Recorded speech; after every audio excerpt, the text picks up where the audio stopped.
Hi all, welcome to my YouTube channel Anandam. ഇന്ന് നമ്മൾ കേട്ടിട്ട് ഫോറ് സംസ്കൃതത്തിലെ ഒരു ടോപ്പിക്കായിട്ടുള്ള ജ്യോതിഷത്തെ കുറിച്ചിട്ടാണ് നോക്കാൻ പോകുന്നത്. അപ്പോൾ നമുക്ക് വീഡിയോയിലേക്ക് പോകാം. ആദ്യമായിട്ട് ജ്യോതിഷത്തിന് 3 സ്കന്ധങ്ങളുണ്ട്. എന്തൊക്കെയത്? സംഹിത, ഗണിതം, ഹോര. എന്താണ് സംഹിത, ഗണിതം, ഹോര? ഒരു വിഷയത്തിനെ സമഗ്രമായിട്ട് പഠിക്കുന്ന ആ ഒരു ഇതിനെ മുനിമാർ വിളിക്കുന്നതാണ് സംഹിത എന്ന്. എന്താണ് അപ്പോൾ സംഹിത? ഒരു വിഷയത്തെ സമഗ്രമായിട്ട് പഠിക്കുന്നതിനെയാണ് മുനിമാർ സംഹിത എന്ന് പറയുന്നത്.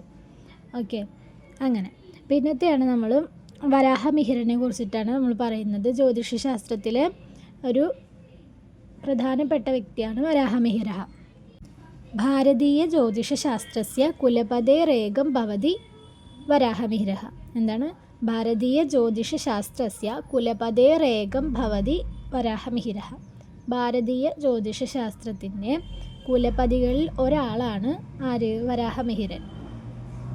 പിന്നെ ആദിത്യസ്യ പുത്രഃ ഭവതി വരാഹമിഹിര. ആദിത്യദാസൻ്റെ മകനാണ് ആര്? വരാഹമിഹിരൻ. അദ്ദേഹം ഉജ്ജയിനിയിലാണ് ജനിച്ചത്. വരാഹമിഹിരൻ ജനിച്ചത് ഉജ്ജയിനിയിലാണ്.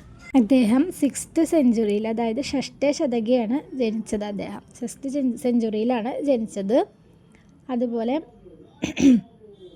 സിദ്ധാന്ത ശാഖ, അതിൽ പഞ്ചസിദ്ധാന്തികയാണ് അദ്ദേഹം എഴുതിയിട്ടുള്ളത്. പിന്നെ ഹോരയിൽ അദ്ദേഹം ബൃഹത് ജാതകം എഴുതിയിട്ടുണ്ട്. അതുപോലെ സംഹിതയിൽ അദ്ദേഹം ബൃഹത് സംഹിത എഴുതിയിട്ടുണ്ട്.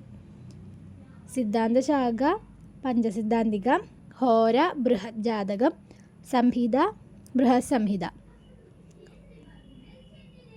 ആര്യഭട്ട, ഭാസ്കര, ബ്രഹ്മഗുപ്ത, വരാഹമിഹിരൻ. ഇങ്ങനെ 4 പേരാണ് നമ്മുടെ ജ്യോതിഷശാസ്ത്രത്തിൽ പ്രഗത്ഭരായിട്ടുള്ള വ്യക്തികൾ. ആര്യഭട്ടൻ, ഭാസ്കരൻ, ബ്രഹ്മഗുപ്തൻ, വരാഹമിഹിരൻ. അതിൽ ആര്യഭട്ടൻ എഴുതിയിട്ടുള്ള ആര്യഭടീയമാണ് ജ്യോതിഷശാസ്ത്രത്തിന് ആദ്യത്തെ ഗ്രന്ഥമായിട്ട് പറയുന്നത്. എന്താണ്? ആര്യഭട്ടൻ്റെ ആര്യഭടീയം. ഓക്കെ. പിന്നെ ഭാസ്കരൻ്റെ സിദ്ധാന്ത ശിരോമണി ഭാസ്കരൻ്റെ. പിന്നെ ബ്രഹ്മഗുപ്തൻ്റെ എന്താണ്? ബ്രഹ്മസ്ഫുട സിദ്ധാന്ത.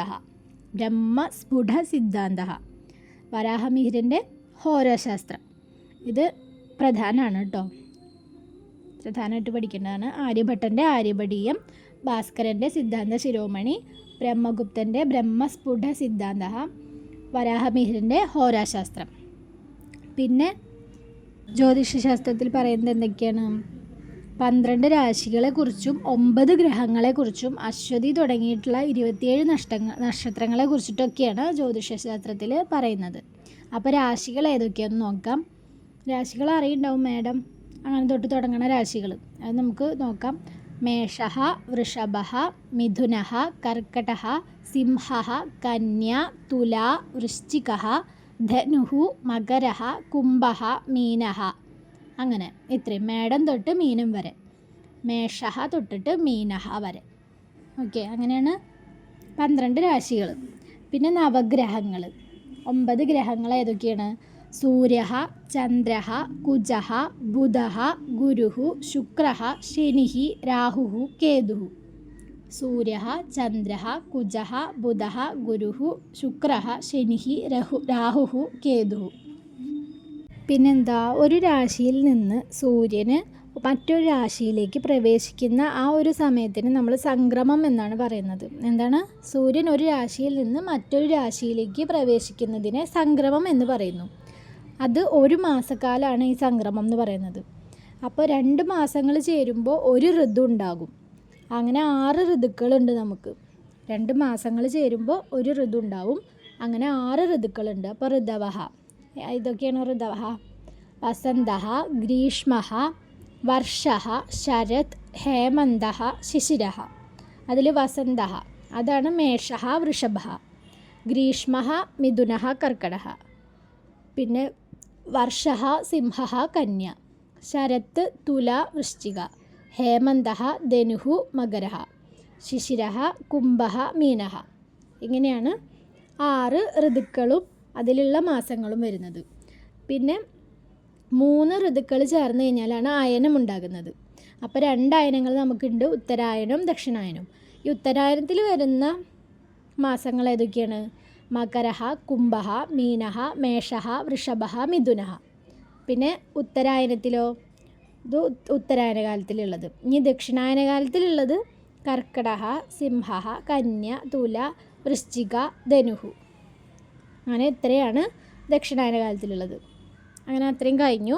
പിന്നെ നമുക്ക് നക്ഷത്രങ്ങളെ കുറിച്ചിട്ടാണ് പറയേണ്ടത്. 27 നക്ഷത്രമുണ്ട്. അത് നമുക്ക് എങ്ങനെയാണ് സംസ്കൃതത്തിൽ പറയാൻ നോക്കാം. അശ്വനി, ഭരണി, കാർത്തിക, രോഹിണി, മൃഗശീർഷഃ, ആർദ്ര, പുനർവസു, പുഷ്യഃ, ആശ്ലേഷഃ, മഘഃ, പൂർവഫാൽഗുനി, ഉത്തരഫാൽഗുനി, ഹസ്തം, ചിത്ര, സ്വാതി, വിശാഖ, അനുരാധ, ജ്യേഷ്ഠ, മൂലം, പൂർവാഷാഢ, ഉത്തരാഷാഢ, ശ്രാവണഃ, ശ്രാവിഷ്ട, ശതഭിഷക്, പൂർവഭാദ്രപദ, ഉത്തരഭാദ്രപദ, രേവതി. ഇങ്ങനെയാണ് നക്ഷത്രങ്ങളുള്ളത്. ഓക്കെ. പിന്നെ വാരക്രമം അറിയാലോ. നമ്മൾ വാരം എന്ന് പറഞ്ഞാൽ ആഴ്ചകൾ. അതേതൊക്കെയാണ്? രവിവാരഃ, ചന്ദ്രവാരഃ, കുജവാരഃ, ബുധവാരഃ, ഗുരുവാരഃ, ശുക്രവാരഃ, ശനിവാരഃ. അങ്ങനെ 7 വാരങ്ങളുണ്ട് നമുക്ക്. അപ്പോൾ അത് 7 എണ്ണം. അങ്ങനെ ഇത്രയാണ് നമ്മൾ ജ്യോതിഷത്തിൽ കോമൺ ആയിട്ട് പഠിക്കേണ്ട കാര്യങ്ങൾ ഇത്രയാണ്. ഇതിൻ്റെ ഉള്ളിലേക്ക് കുറേ കാര്യങ്ങൾ പഠിക്കാനുണ്ട്. അപ്പോൾ കോമൺ ആയിട്ട് ഇത്രയാണ് പഠിക്കാനുള്ളത്. മറ്റൊരു വീഡിയോ ആയിട്ട് വീണ്ടും കാണാം.